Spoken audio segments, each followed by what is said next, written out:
రాను రాను మనుషుల ఆయుష్ ఎందుకు తగ్గుతున్నదో తెలిసిపోయిందిరా. తెలిసిపోయిందా? అవును, నేనే కనిపెట్టిన. అబ్బో, పెద్ద ప్రయోగమే చేసింది సైంటిస్టు. ఇంతకు ఎట్లా కనిపెట్టినావో? ఇంట్లో వండిన వంటలు తినకుండా హోటళ్ల మీద రోడ్ల మీద పడి తినుడు వల్ల.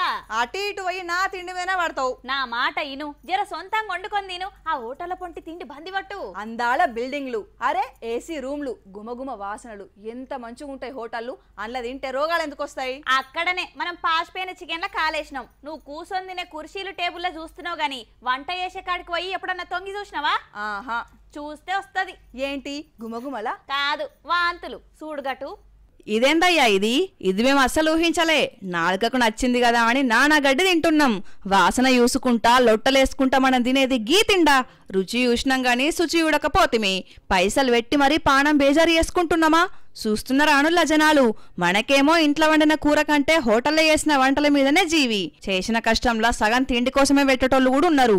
కాబట్టే కదా హోటల్ బిజినెస్లు బ్రహ్మాండంగా నడుస్తున్నాయి. వాళ్లకు మనం లాభాలు పెంచుతుంటే వాళ్ళేమో పబ్లిక్ కు రోగాలు పెంచుతున్నారు. పెద్ద పెద్ద పేరు అయిన హోటళ్లలో కూడా వంటలు చక్కగా వేస్తలేరట. కాలం చెల్లిన సరుకులు, ఊరు పేరు లేని కంపెనీలు, కంపు కొడుతున్న కిచెన్లలో మనకు వండిపెట్టి జనం ప్రాణాలతోటి చెలగాటాలు ఆడుతున్నారు.